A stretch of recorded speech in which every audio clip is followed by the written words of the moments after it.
Test.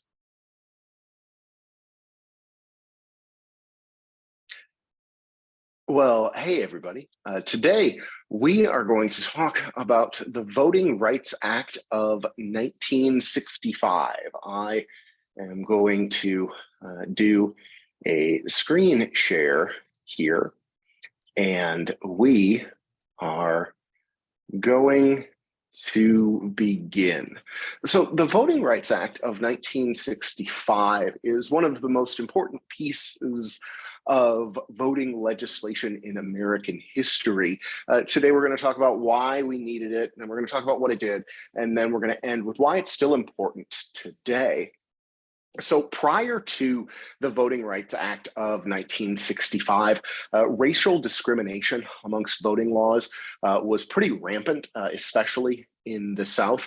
Things like poll taxes, having to be able to pay to vote, things like a literacy test were created and legally put into the South.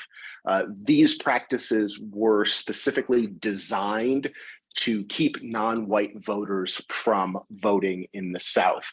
And so then in 1965, the federal government, signed by Lyndon Johnson, helped create a piece of legislation that broke a number of different barriers. And we're going to talk about each of the four most important barriers. It's a very long act, and we're going to kind of focus on the four main parts: Section 2, Section 4, Section 5, and Section 203. Section 2 was the part that said, hey, you can no longer create legislation that prohibits people from voting based off of their kind of microcultural group.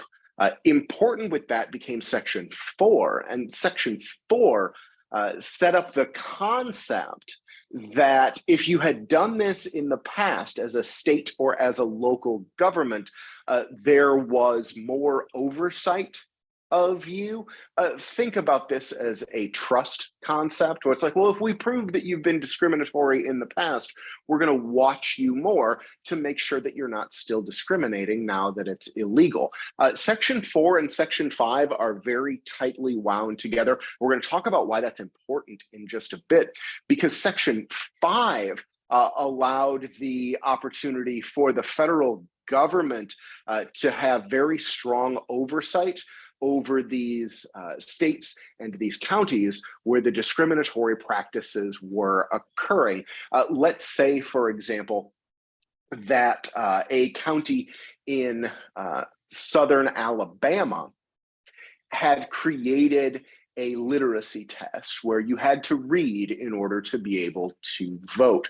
Well, Section 4 would say, like, hey, you can't do that anymore. But then Section 5, importantly, was saying, if you want to change those policies, we don't trust you anymore. And so you're going to have to tell us before you change those policies. And then Section 203 is very important because it required that if you were in a physical area that had a lot of non-English speakers, you were required to create election materials that were in multiple languages. So all in all, you'd say, like, oh, this is fantastic. So what happened? Well, one, right off the bat, it led to a dramatic increase in African-American voter registration and participation. That has held still today. And it really broke down a number of discriminatory barriers. More importantly, though, it provided opportunities for people who had their rights violated to be able to go through the courts to get their rights taken care of. Very importantly, in 2013, Sections 4 and 5, and if you remember just like a minute ago, I talked about how linked those two together were. Remember that 4 establishes, like, hey, we don't necessarily trust you, and Section 5 means that because we don't trust you, we get to oversee the legal changes that you make. In 2013, those two parts were invalidated by the United States Supreme Court. So because 4 fell, 5 kind of fell with it. And there is reasonable discussion today that some of those discriminatory techniques are actually coming back, and it's one of the more significant challenges. So when we review what the Voting Rights Act does, it was a 1965 law created by Lyndon Johnson, or at least signed by Lyndon Johnson. It prohibited voter discrimination, and importantly, it provided legal recourse for people whose rights had been taken away. But now, because of the 2013 Holder decision by the US Supreme Court, the Voting Rights Act is not as strong as it once was. So as our four takeaways, it's a 1965 law that prohibited voter discrimination, provided legal recourse, and that it's not as strong as it once was.